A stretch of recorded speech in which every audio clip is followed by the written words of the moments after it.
प्रभु तेरी वाणी जीवन की रोटी, नैनों की ज्योति अंधेरा मिटाती।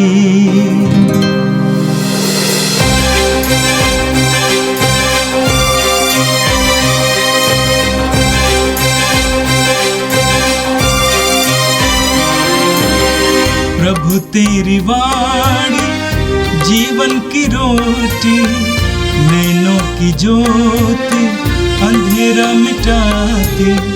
प्रभु तेरी वाणी जीवन की रोटी, नैनों की ज्योति अंधेरा मिटाती। वाणी वाणी वाणी वाणी वाणी पवित्र है, शाश्वत है, जीवन का मन्ना है। 6 जुलाई शनिवार। पहला पाठ नबी आमोस का ग्रंथ, अध्याय 9, वचन संख्याएं 11 से लेकर 15 तक। उस दिन मैं दाऊद का टूटा फूटा हुआ घर फिर खड़ा करूँगा। मैं उसकी दरारें भर दूँगा और उसके खंडहरों का पुनर्निर्माण करूँगा।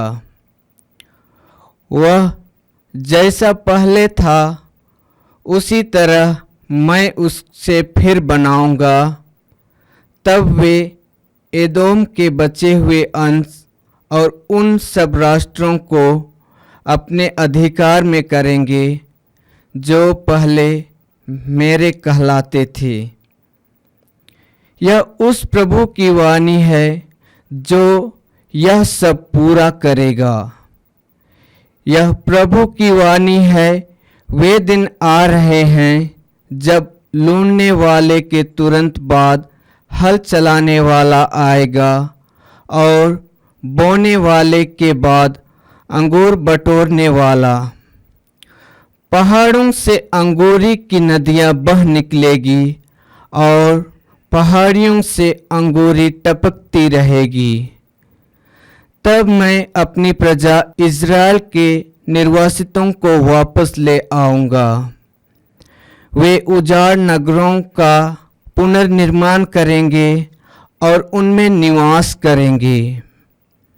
वे दाखवारियाँ लगाकर अंगूरी पिएंगे और बगीचे रोपकर फल खाएंगे।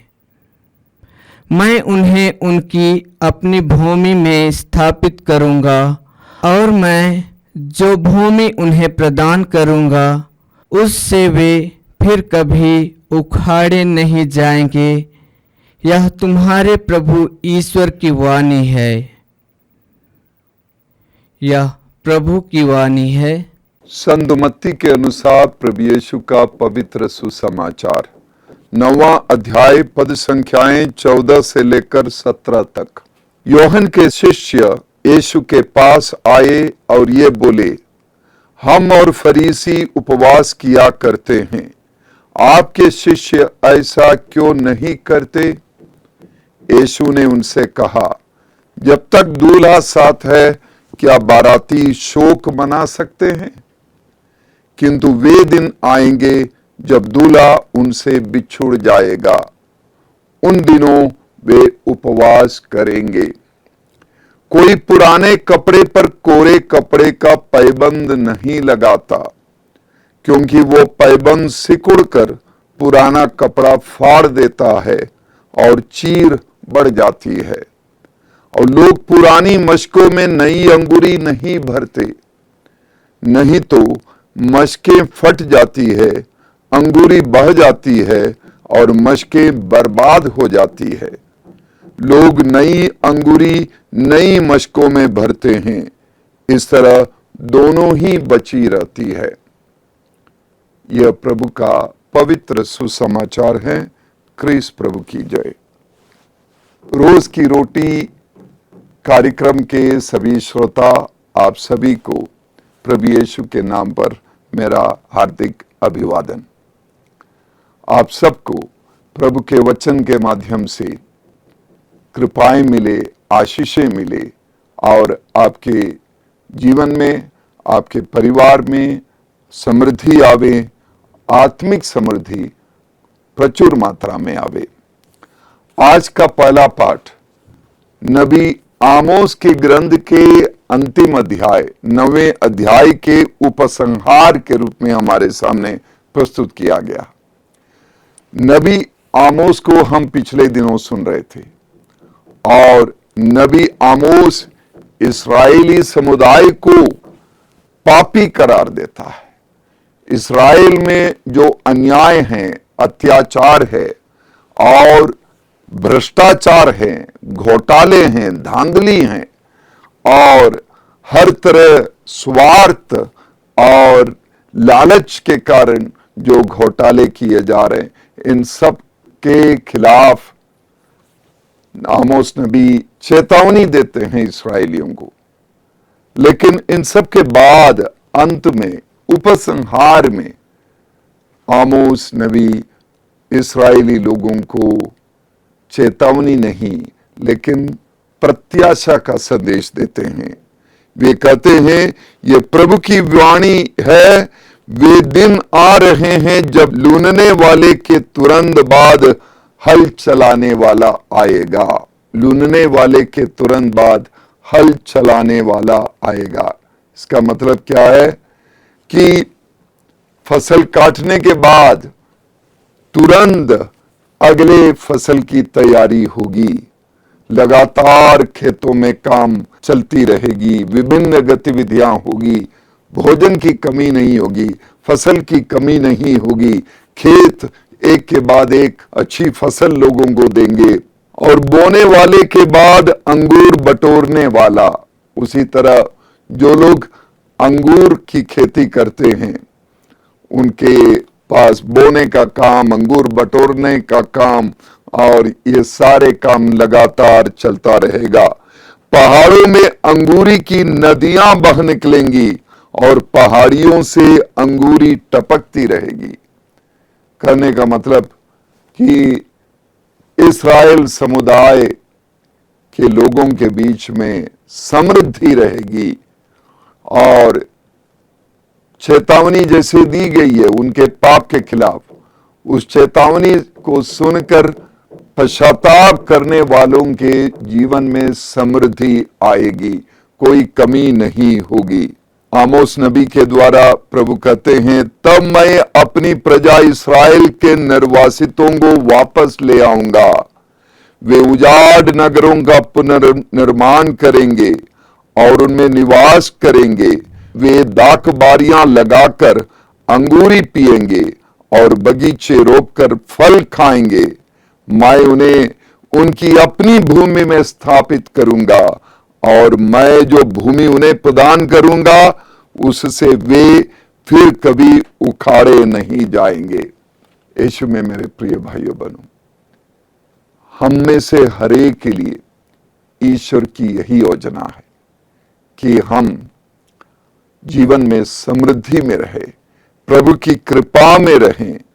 हमारे जीवन में जो उजाड़पन आया है, वे उजाड़ नगरों का पुनर्निर्माण करेंगे और उनमें निवास करेंगे। हमारे जीवन में किसी भी तरह की कमी ना हो। हमारे जीवन में जो अधोगति हुई है, पतन हुआ है पाप के कारण, उस पाप के रास्ते को यदि छोड़ने के लिए हम तैयार हैं तो हमारे जीवन में प्रभु की आशीष होगी, कृपा होगी। प्रभु हमारे जीवन में प्रवेश करेंगे, हमारे जीवन को परिवर्तित करेंगे और सही रास्ते पर ले आएंगे। तो हमारा कर्तव्य है कि लगातार हम सोच विचार करें कि हम किस रास्ते पर हैं, प्रभु के रास्ते पर है या पाप के रास्ते पर है।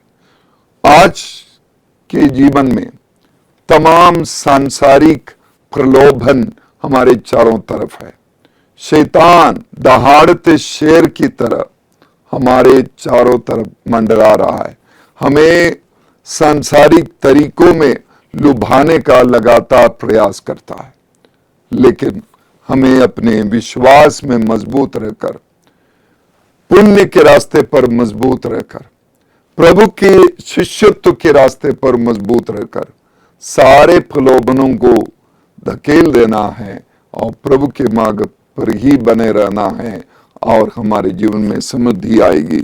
आज के सुसमाचार में हम सुनते हैं कि यूहन्ना बपतिस्मा के शिष्य यीशु के पास आते हैं और उनसे सवाल पूछते हैं, हम और फरीसी उपवास किया करते हैं, आपके शिष्य ऐसा क्यों नहीं करते? यूहन्ना के शिष्यों का यह सवाल बहुत ही महत्वपूर्ण सवाल है, क्योंकि इस्राएली समुदाय में यह परंपरा थी, खास करके जो धार्मिक नेता है, फरीसी है, शास्त्री हैं, वे सप्ताह में 2 बार, सोमवार को और बृहस्पतिवार को उपवास किया करते थे। और यूहन्ना के शिष्य भी धर्मी होने के नाते यह परंपरा का पालन करते आ रहे हैं और यीशु के शिष्य यह कार्य नहीं कर रहे। यीशु स्वयं धार्मिक गुरु है, रबी है, और उनके शिष्य नहीं कर रहे हैं। इसका बड़ा आश्चर्य अन्य लोगों को हुआ और यूहन्ना के शिष्य इस आश्चर्य की अभिव्यक्ति करते हैं, क्यों आप, हम और फरीसी उपवास किया करते हैं, आपके शिष्य ऐसा क्यों नहीं करते? वास्तव में यीशु के शिष्य उन फरीसी और यूहन्ना के शिष्य की तरह नहीं थे। वे साधारण लोग थे, वे मजदूर तबके के थे और श्रमिक वर्ग के थे। और इस्राएलियों में जो श्रमिक वर्ग के हैं वे उपवास नहीं करते थे, क्योंकि वे उपवास कर नहीं पाते। उन्हें श्रम करना है, उन्हें प्रतिदिन खेतों में जाना है, काम करना है, या कुछ उनमें हैं जो समुद्र में जाते हैं, मछली पकड़ते हैं, अन्य विभिन्न प्रकार के कार्य करते हैं, और उन्हें सप्ताह में 2 दिन उपवास करना उनके लिए संभव नहीं है। जवाब में यीशु एक रूपक के रूप में सीधा साधा जवाब नहीं देते हैं, लेकिन कहते हैं, जब तक दूल्हा साथ है क्या बाराती शोक मना सकते हैं? समझिए, एक लड़की या युवती जब तक उसकी शादी नहीं होती, उसका जीवनचर्या बिल्कुल अपने प्रकार के हैं। वो अपनी सहेलियों के साथ शायद बातचीत करती है, खेलती कूदती है, घर का काम करती है, माता पिता के साथ रहती है, और जिस दिन उसकी शादी हो जाती है और वो दूल्हा के साथ एक हो जाती है, उसके बाद उसके जीवन में आमूल चूल परिवर्तन आता है। उसके बातचीत की शैली बदल जाती है। अब तक वो सहेलियों के साथ ही, अपने ही माता पिता के साथ ही, अब वो अपने पति के साथ है। उसके बातचीत का विषय बदल जाता है, उसके काम करने की शैली बदल जाती है, अपने दूल्हे की सेवा में लगी रहती है। उसी तरह प्रभु यीशु हमारे लिए दूल्हा है। जब हम यीशु के साथ रहेंगे, हमारे अतीत का जीवन बदल जाता है। जब से हम यीशु के साथ हैं, तब से हमारे जीवन में कृपाएं हैं और हमारा जीवन बदल जाता है। तो हमें अपने पिछले जीवन को छोड़ना होगा, त्यागना होगा, और आनंद और उमंग और उल्लास भरा जीवन दूल्हे के साथ, यानी यीशु के साथ। मेरे प्रिय भाइयों बहनों, हम दूल्हे के साथ हैं, हम यीशु के साथ हैं। इस सच्चाई को हमें अपने आप को याद दिलाना होगा और उस आनंदमय जीवन को जीना होगा। उस आनंदमय जीवन में किसी तरह की मातम नहीं है, उपवास नहीं है, केवल खुशियां ही खुशी है। और शिष्य जो यीशु के साथ हैं, यीशु कहते हैं, बाराती शोक क्या मना सकते हैं जब तक दूल्हा साथ है? ये बाराती कौन है? यीशु के शिष्य और हम सभी है। जब तक प्रेरित लोग यीशु के शिष्य यीशु के साथ थे, यीशु के एक एक चमत्कार को देख रहे हैं, यीशु की शिक्षा को देख रहे हैं, यीशु के साथ विभिन्न घरों में जा रहे हैं, यीशु जब रोगियों को चंगा कर रहे हैं तो चंगाई के चमत्कार देख रहे हैं, उस आनंद में शरीक हो रहे हैं। और यीशु को जहां भोज दिया जाता है, शिष्य भी यीशु के साथ भोजन कर रहे हैं। आनंद का जीवन जीते। इसी जीवन को जीने के लिए हम सभी बुलाए गए। आनंद का जीवन, कृपा का जीवन, यीशु की संगति का, यीशु के सानिध्य का जीवन। और इसमें उपवास करने की कोई जरूरत नहीं।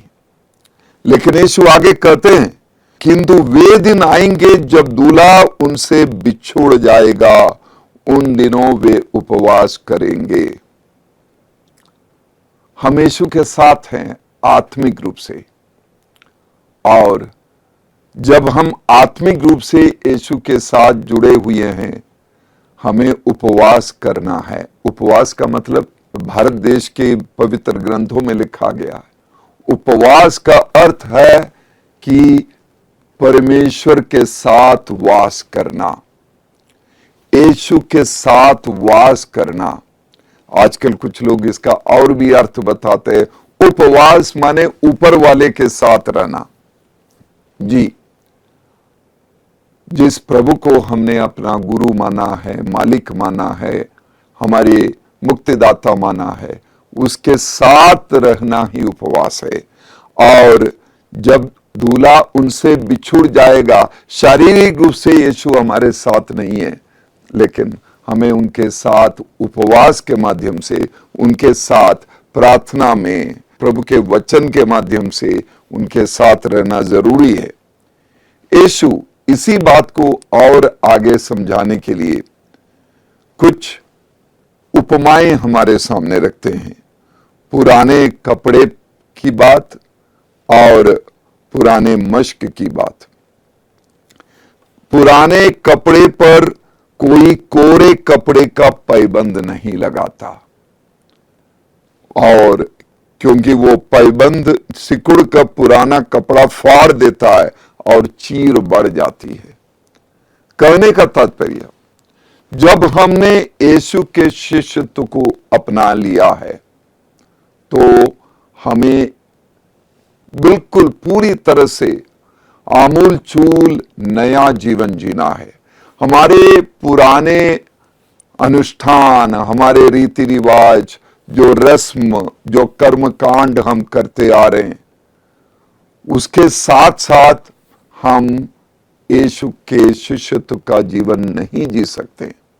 हमारी सोच बदलनी चाहिए, हमारी नजरिया बदलनी चाहिए, हमारे कार्यशैली बदलनी चाहिए, हमारी बोली बदलनी चाहिए, हमारा व्यवहार बदलना चाहिए। पूरी तरह से नया जीवन जीना है, क्योंकि यीशु में जो जीवन है वो बिल्कुल नया जीवन है। पुराने जमाने में जो जीवन था यीशु के पास आने के पहले, वो विद्वेष का जीवन है और नफरत का जीवन, गालियों का जीवन, अपशब्द का जीवन। लेकिन प्रभु यीशु में आने के बाद हमारी सोच, हमारा व्यवहार, हमारी भाषा, सब कुछ बदलने की जरूरत है। और इसीलिए आगे यीशु और एक उपमा सुनाते हैं, लोग पुरानी मशकों में नई अंगूरी नहीं भरते, नहीं तो मशकें फट जाती है, अंगूरी बढ़ जाती है और मशकें बर्बाद हो जाती है। प्रभु यीशु के शिष्यत्व को अपनाने के बाद हम पुराने तरीके से कार्य करेंगे तो हमारे अंदर प्रभु की कृपा जो है वो हमसे चली जाएगी। प्रभु की कृपा में बने रहने के लिए यीशु की तरह सोचना होगा, यीशु की तरह सबको अपनाना होगा। जब यीशु उपवास की भी बात करते हैं, हमें ध्यान देने की बात है कि जिस समाज में हम रहते हैं, बहुत सारे लोग भूखे हैं, बहुत सारे लोग गरीब हैं, उन सब की भी देखभाल करने की जरूरत है, उन सबको भी अपनाने की जरूरत है। वो किसी को गैर या पराया ना समझ के सबके लिए अपना दिल खोलने की जरूरत है। आज हम एक महान संत का त्योहार मना रहे हैं। उस संत का नाम है संत मरिया गोरेती। आधुनिक समाज की ये एक वीर शहीद है।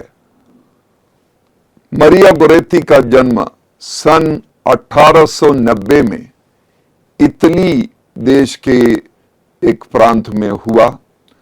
वो अनपढ़ थी, उसके माता पिता भी अनपढ़ थे। जब मरिया गोरेती करीब 9 साल की थी तब उनके पिताजी गुजर गए और मरिया गोरेती और उसकी माँ अपने घर से दूर एक दूसरी जगह पर आ गई और वहां पर बाकी बच्चों के साथ वे लोग रहने लगे, क्योंकि उनकी माँ को किसी के खेत में काम करना था। वो खेतिहर मजदूर थी। उसकी माँ भी अनपढ़ थी, लेकिन माँ ने जो भी प्रार्थनाएं और धर्म शिक्षा उसे मालूम था, वो सारी बातें मरिया गोरेती को उस माँ ने सिखाया। मरिया गोरेती ने उन सारी बातों को, यीशु में अटूट विश्वास को आत्मसात किया। उसका जीवन भक्तिमय जीवन था। 11 साल की उम्र में मरिया गोरेती ने पहली बार पाप स्वीकार किया, परम प्रसाद को स्वीकार किया और उसके बाद उसकी परंपरा थी, प्रथा थी कि हर सप्ताह वो पाप स्वीकार करने के लिए जाती थी। 9 किलोमीटर पैदल चलकर पाप स्वीकार करके घर वापस आती थी और उसकी जिम्मेदारी थी घर पर छोटे बच्चों, अपने भाई बहनों की देखभाल करना। घर में सबसे बड़ी थी और माँ खेत में जाती थी। इस दौरान जिस मकान में वो रहती थी, उस मकान में रहने वाले एक नवयुवक, उसका नाम सिकंदर था, अलेक्जेंडर, वो उसकी बुरी नजर मरिया गोरेती पर थी। 11 साल की उम्र में सन 1902 में उसने 3-4 बार मरिया गोरेती को अपने प्रति आकर्षित करने, उसे लुभाने का प्रयास किया और पाप करने के लिए या उन संबंध बनाने के लिए उसको मजबूर करता रहा, लेकिन मरिया गोरेती कभी उस प्रलोभन में नहीं गिरी। वो शुद्ध और शुचिता का जीवन जीती थी और यीशु के प्रति उसकी प्रतिबद्धता थी, शुचिता की प्रतिबद्धता, और वो मजबूती से अपने आप को रोकी रही।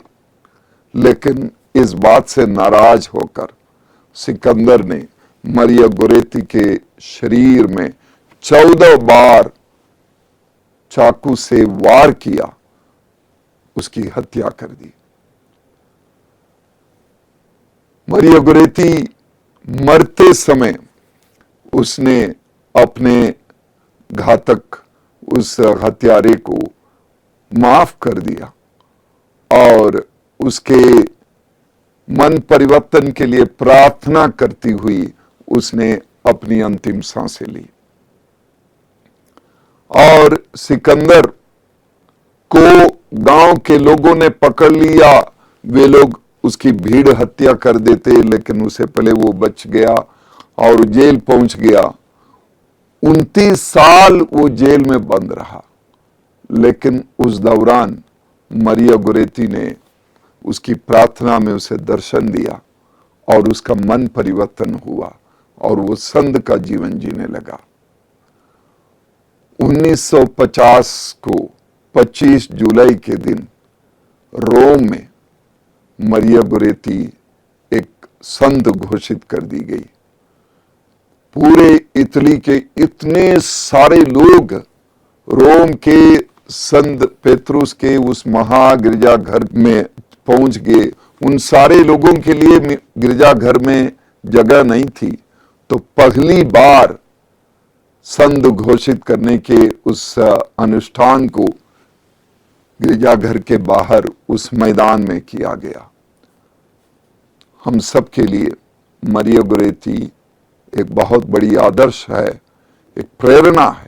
जो भी हमारी परिस्थिति हो, पाप में परिस्थिति हो, पाप में ना गिरे, प्रभु यीशु की शक्ति को अनुभव करके हर तरह के पाप का सामना करे और पवित्रता, शुचिता और पुण्य की स्थिति में हम बने रहें। आइए हम प्रार्थना करें।